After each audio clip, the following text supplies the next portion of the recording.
What would you do if you woke up to find your land being ripped apart right in front of your eyes? It wasn't a nightmare. It wasn't an exaggeration. It was the brutal reality I stumbled into when I threw off my blankets and bolted upright, my heart hammering at the violent roar of engines outside my window. The deep, gut-wrenching crunch of stalks being trampled under massive tires sent a jolt of adrenaline through my body. I could hear it, the land itself screaming, months of hard work being shredded into nothingness. Then came the whoops and laughter, high and wild, from people who clearly had no regard for the sweat and sacrifice it took to grow something from the earth. I yanked on my boots, shoved open the door, and ran. The moment my feet hit the dirt, my brain refused to accept what my eyes were seeing. A swarm of ATVs, at least a dozen, tore through my wheat field like a pack of wild animals set loose in a china shop. Dust and golden stalks filled the air as thick tires chewed deep ruts into the soil I had spent months preparing. The destruction was immediate. Rows of wheat flattened in seconds, stalks ripped out by their roots, the once pristine field transformed into a mangled mess of dirt, debris, and reckless destruction. And at the head of the chaos, grinning like she just won the damn lottery, was Karen.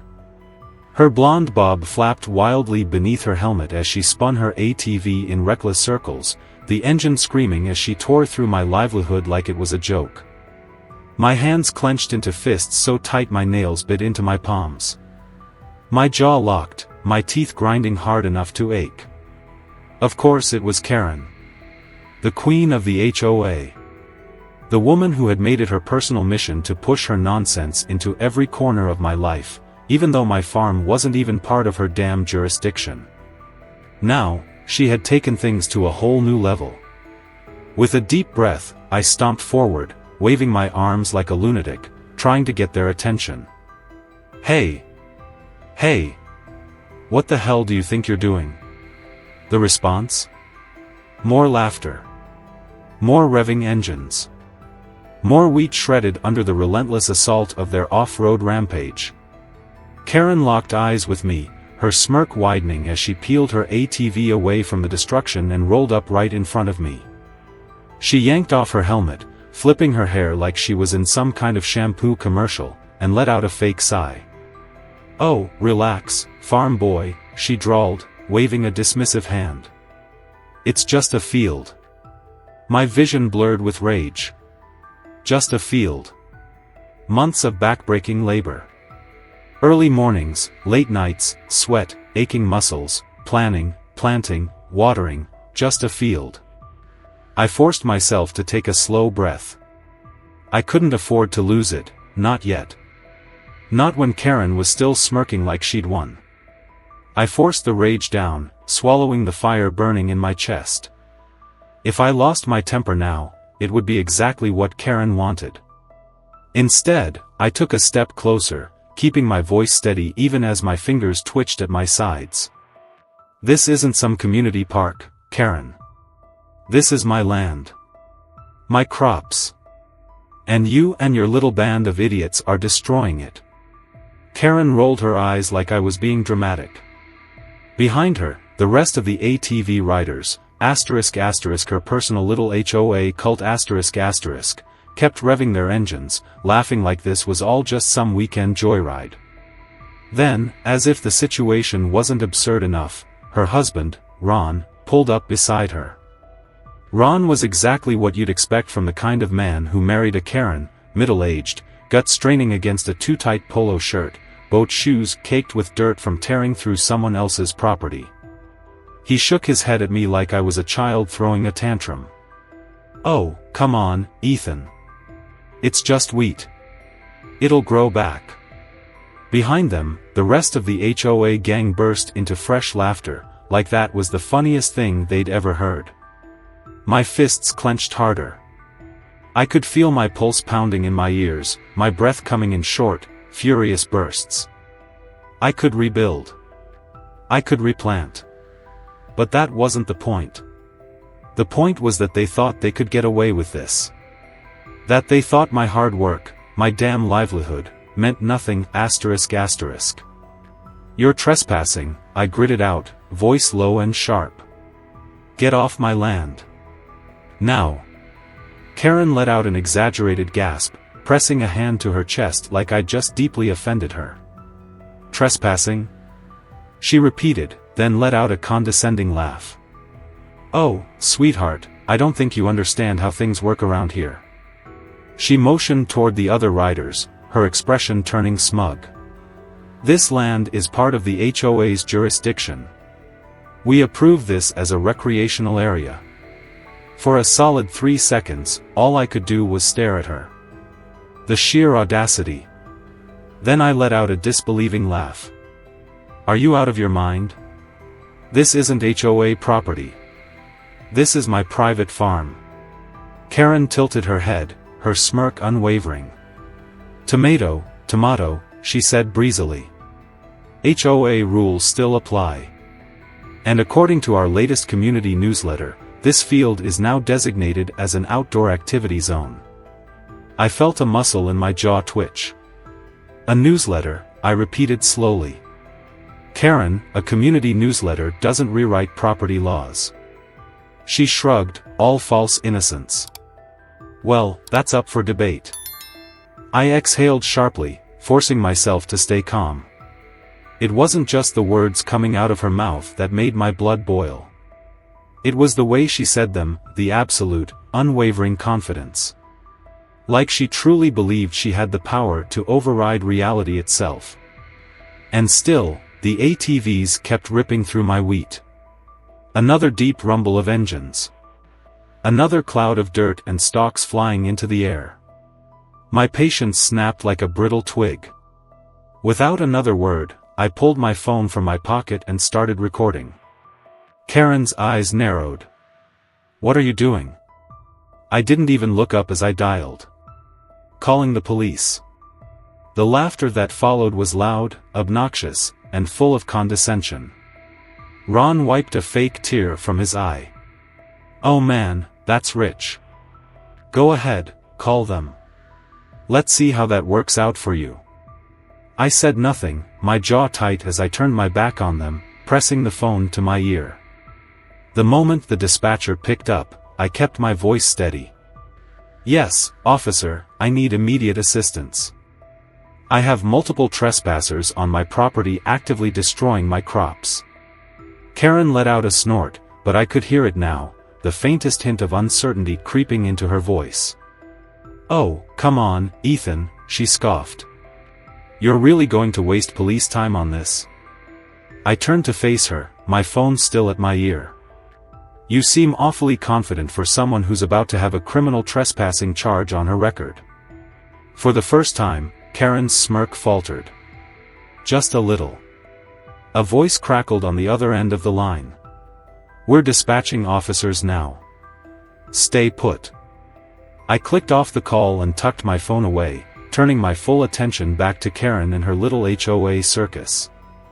The moment stretched, a long, heavy pause settling between us as I crossed my arms. Karen was the first to break. She threw her leg over her ATV and straightened her shoulders, lifting her chin. Fine.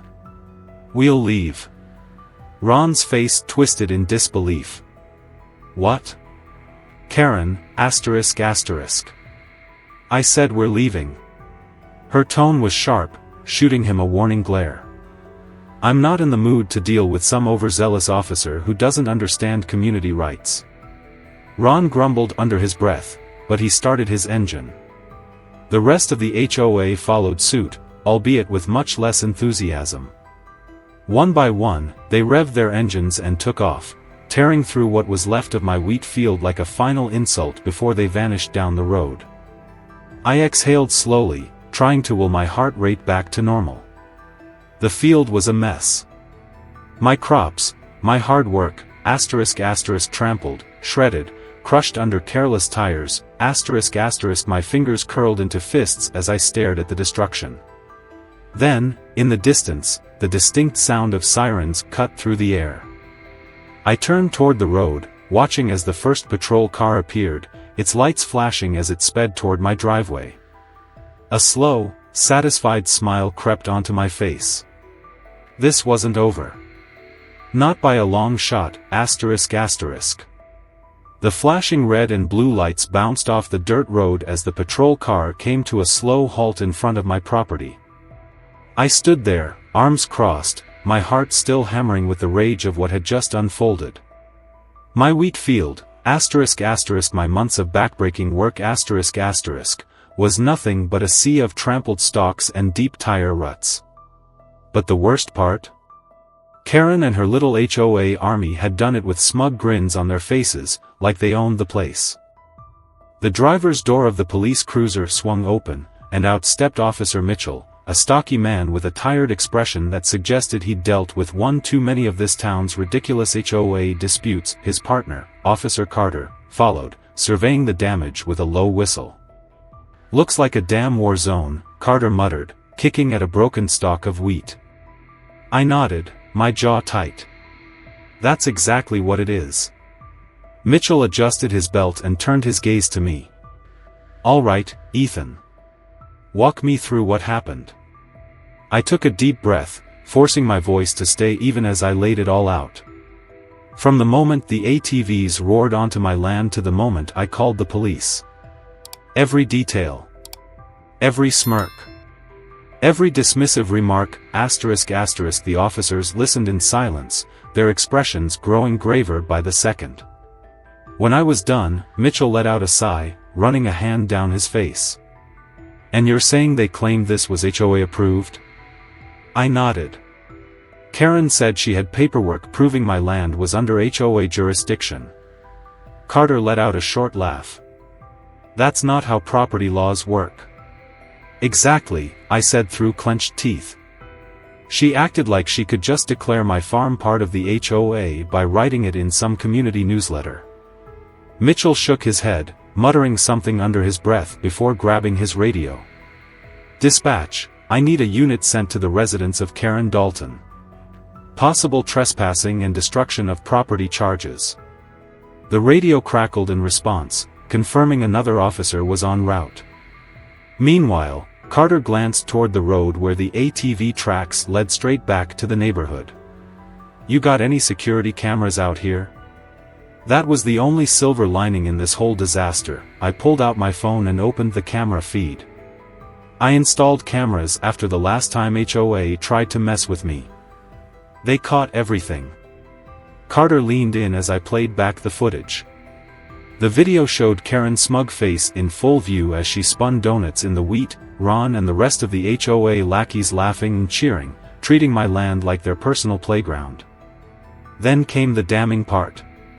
Karen, standing there bold as brass, declaring that the HOA approved this. Mitchell let out a low whistle. "That's some pretty strong evidence." "Strong enough to press charges?" I asked, narrowing my eyes. Mitchell and Carter exchanged a look before nodding. "Definitely." The moment was interrupted by the distant sound of another car approaching. A second police cruiser pulled up, and stepping out of it was Officer Lawson, a stern-looking woman who took no nonsense from anyone, least of all entitled HOA members. She wasted no time. "Where's Karen?" Mitchell jerked his thumb toward the neighborhood. "At her house, I assume." "Good," Lawson said, already heading back to her car. "I'm going to have a chat." She turned to me. "Ethan, you pressing charges?" I didn't even hesitate. "Absolutely." Lawson gave me a firm nod before driving off toward the neighborhood. Meanwhile, Mitchell and Carter stayed behind, snapping a few more photos of the damage before finally patting me on the shoulder. "We'll keep you updated," Mitchell said. "For now, just hang tight." I watched as their car disappeared down the road, leaving me standing in the middle of my ruined field. The rage still bubbled inside me, but there was a deep satisfaction in knowing Karen wasn't going to get away with this, not this time. Or so I thought. Less than an hour later, my phone buzzed. It was a text from Mitchell. "Karen's been detained for questioning. She tried to use fake HOA documents as a defense. It didn't go well for her." I let out a sharp laugh, shaking my head. The audacity of that woman. Thinking she could override actual property laws with some cheap printout from her home office? Next level delusion. The sun was setting when another text came through, this time from Ben, one of my neighbors. Dude.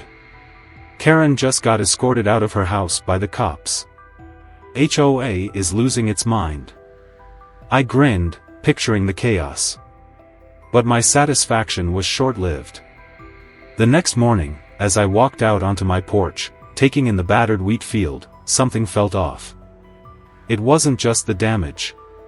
It was the lingering feeling that Karen and her HOA minions weren't done yet. And then I heard it. A sharp, deliberate hissing noise. My stomach twisted. That wasn't normal. Setting my coffee down, I walked around the side of the house, eyes scanning the area. The sound was coming from my irrigation system. And the moment I saw it, my blood ran cold. The pipes had been slashed. Water gushed out in messy arcs, spraying dirt, plants, everything, my fists clenched as I crouched down, running my fingers over the deep, deliberate cuts. This wasn't an accident. This wasn't wear and tear. Someone had taken a knife to my system. I straightened up, scanning the area, nothing. No movement. No sign of anyone nearby. But I didn't need to see them to know who was behind this. Karen might have been under police watch. But Ron? Ron had been fuming yesterday. He had made it clear this wasn't over. And desperate people? They did stupid things. Without wasting another second, I pulled my phone out and dialed Mitchell. The moment he answered, I didn't bother with a greeting. They sabotaged my irrigation. Mitchell let out a frustrated sigh. You got proof? I have cameras, I said, already heading toward my barn where I kept the security system monitors. I'll check the footage now. Send me anything you find, Mitchell said. If it's them, they just made things a lot worse for themselves. I ended the call and went straight to the security feed. My pulse picked up as I fast-forwarded through the footage from the night before. It didn't take long. At exactly 2:43 a.m., the screen showed two figures sneaking onto my property, dressed in dark clothes, moving toward my irrigation setup. I slowed the footage, squinting. Then my lips curled into a grim smile. Ron. And his little lackey, Todd. They weren't exactly master criminals. The idiots hadn't even bothered to hide their faces. Ron took out a knife, slashing at the pipes while Todd stood watch, looking around like a nervous teenager about to get caught breaking curfew. I clipped the footage and sent it to Mitchell. Within minutes, my phone rang. We're on our way, Mitchell said. I smiled coldly. This was the beginning of the end. The morning air was crisp, but the heat burning under my skin had nothing to do with the temperature. As I stood outside my barn, phone still clutched in my hand, I watched the security footage replay over and over, each time making my blood boil hotter. Ron and Todd, the smug little HOA enforcers, sneaking onto my property in the dead of night like a couple of two-bit vandals. They really thought they could get away with this. I didn't have to wait long. Within minutes, the sound of tires crunching over gravel reached my ears, and I turned to see not one, but two patrol cars rolling up my driveway.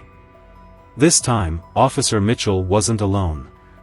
Stepping out of the lead cruiser was Officer Lawson, the no-nonsense cop who had taken Karen into custody just the day before. From the look on her face, she wasn't thrilled to be wasting another morning dealing with HOA drama. She strode toward me, arms crossed. Tell me you've got something good, Ethan. I didn't say a word. Just turned my phone around and hit play. The moment the screen lit up with Ron and Todd sneaking onto my land, Lawson's expression darkened. The video was damning, clear as day, Ron, blade in hand, slicing through my irrigation system with a satisfied smirk, Todd nervously glancing around like a scared kid caught stealing from the cookie jar. Lawson exhaled sharply. Idiots. Mitchell let out a low whistle. That's all we need. I locked eyes with Lawson. I want them arrested. Trespassing. Vandalism. Destruction of property. Every charge you can throw at them. Lawson didn't hesitate. You want to tag along? I did. 15 minutes later, we were pulling into Ron's driveway. His house was exactly what you'd expect from a man like him. Perfectly manicured lawn, 2 overpriced SUVs, and an HOA flag waving like it meant something. Lawson and Mitchell didn't bother knocking.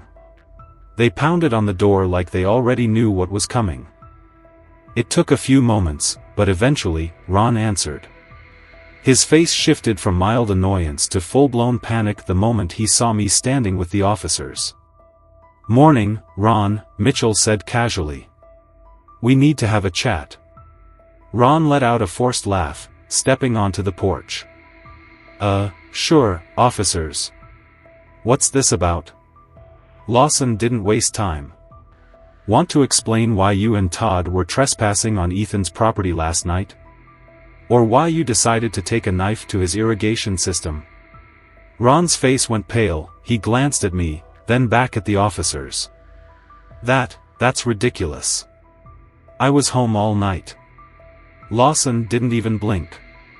She pulled out her phone, tapped the screen a few times, and turned it toward Ron. The video played in perfect incriminating detail. Ron's mouth opened and closed, his face turning an impressive shade of red. Okay, look," he stammered. This is being blown out of proportion. It was just a prank. We didn't actually break anything." Mitchell shook his head. "That's not how this works, Ron. You cut through an irrigation system. That's felony-level property damage." Ron let out a strangled laugh. "They can be fixed. It's not like we burned his house down or something." Lawson didn't even crack a smile. "No, but you did commit multiple crimes. Trespassing, vandalism, and destruction of property. And lucky for you, Ethan's pressing charges." Ron's fake confidence crumbled in real time, his shoulders slumped, and for a brief second, he actually looked like he might cry. "Come on, man," he said, looking at Mitchell. "There's gotta be a way to work this out." Mitchell nodded. "There is." Then he pulled out the handcuffs. "You come with us." Ron let out a string of curses under his breath as Mitchell and Lawson cuffed him. Just as they started leading him to the patrol car, the front door creaked open. Todd stood there, his face drained of all color. He didn't even try to argue. He just held out his hands, waiting for his cuffs like a man who had already accepted his fate. I watched as they were loaded into the back of the car. The reality of the situation finally sinking in. The HOA had lost. Completely, ***. 2 days later, the news hit like a wildfire. Karen, officially removed from the HOA presidency. Ron and Todd pled guilty, faced hefty fines. The HOA board forced to restructure under new leadership. And for the first time in years, the neighborhood wasn't under the iron-fisted rule of Karen and her delusional power trip. The best part? With the settlement money I received, I was able to repair my field, upgrade my irrigation system, and install a little surprise right in the middle of my land. Standing tall among the golden wheat was a brand new scarecrow. And on its chest, in big, bold letters, I had stitched one single word ***. Karen. The first time Karen drove by and saw it, she nearly swerved off the road in rage. I just tipped my hat and smiled. It was a good day. The morning air was crisp, the sky stretching wide and open above my land, free from the shadow of HOA tyranny. I stood on my porch, coffee in hand, watching the sun cast golden light over my freshly restored wheat fields. The damage had been repaired. The irrigation system was brand new, stronger than before. The deep tire ruts that once carved through my land had been smoothed over, the scars of Karen's arrogance fading with time. But one thing would always remain, a permanent reminder of what happened here. Standing tall in the center of my field, watching over my land like a silent guardian, was the scarecrow. And across its chest, stitched in big, unmistakable letters, was her name, Karen. I hadn't thought much about it when I put it up, just a little inside joke, a parting gift for the woman who had spent years making my life hell. But the moment Karen saw it, that was the real reward. The first time she drove by, she nearly swerved off the road, her face twisting in rage. The second time, she came to a full stop, just sitting in her car, staring at it like she was trying to will it out of existence. But it wasn't going anywhere. The neighborhood had changed. With Karen gone, people stopped walking on eggshells. The new HOA leadership was far from perfect, but at least they weren't trying to steal people's property or slash irrigation pipes in the dead of night. The town had finally started to wake up to the corruption Karen had built, and now that it had crumbled, there was no rebuilding it. Ron and Todd were paying off their fines, no longer the smug enforcers of HOA rules, but just two men who had learned the hard way that power had limits. Karen? She kept a low profile now, her usual air of superiority dimmed after being publicly exposed for fraud. Even the people who once feared her had turned their backs. Her reign was over, and she knew it. And me? I had my land. My home. My peace. The satisfaction of knowing that, for once, the little guy won. But the truth is, I never should have had to fight this fight in the first place. No one should have to deal with an HOA that thinks it has the right to rewrite reality, trample over hard work, and destroy lives just for a power trip. Have you ever felt powerless against HOA, or Karen, rules? Share your experiences below, let's see who had it worse.